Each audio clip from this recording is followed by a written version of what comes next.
సెంచరీలు కొట్టే వయసు మాది అని పాట ఉంది కదా. ఇదే పాటని మన హీరోలు కాస్త మార్చి పాడుకుంటున్నారు. సెంచరీలు దాటే కథలు మావి అంటున్నారు. ఈ మధ్య పీరియడ్ స్టోరీలకి డిమాండ్ బాగా పెరిగిపోయింది. ఏదో 100 ఏళ్ల వెనక్కి వెళ్ళటం కాదు, ఏకంగా 100 ఏళ్లు వెనక్కి వెళుతున్నారు మన దర్శకులు. తాజాగా టాలీవుడ్ లో ఇలాంటి సెంచరీలు దాటే కథలకి క్రేజ్ పెరిగింది.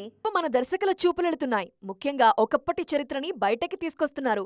పవన్ కళ్యాణ్ హరిహర వీరమల్లు 16వ శతాబ్దపు కథతో వస్తోంది. నాటి ఔరంగజేబు పాత్రతో పాటు చార్మినార్, కోహినూర్ వజ్రం చుట్టూ ఈ కథ సాగుతోంది. ఒరిజినల్ క్యారెక్టర్స్ చుట్టూ అల్లుకున్న ఫిక్షనల్ కథ వీరమల్లు. త్వరలోనే ఈ సినిమా విడుదల కానుంది. అప్పట్లో తన 100వ సినిమా కోసం 1వ శతాబ్దపు గౌతమిపుత్ర శాతకర్ణ కథని ఎంచుకున్నారు. గోపీచంద్ సైతం సెంచరీలు దాటే కథతోనే వస్తున్నారు. సంకల్ప్ రెడ్డి తెరకెక్కిస్తున్న సినిమా 7వ సెంచరీ రాజుది.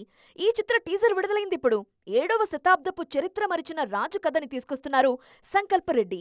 విజయ్ దేవరకొండ సైతం పీరియడ్ కథతోనే త్వరలో రానున్నారు. రాహుల్ సంక్రీత్యాన్ తెరకెక్కిస్తున్న సినిమాలో 18th సెంచరీ నేపథ్యం ఉంటుంది.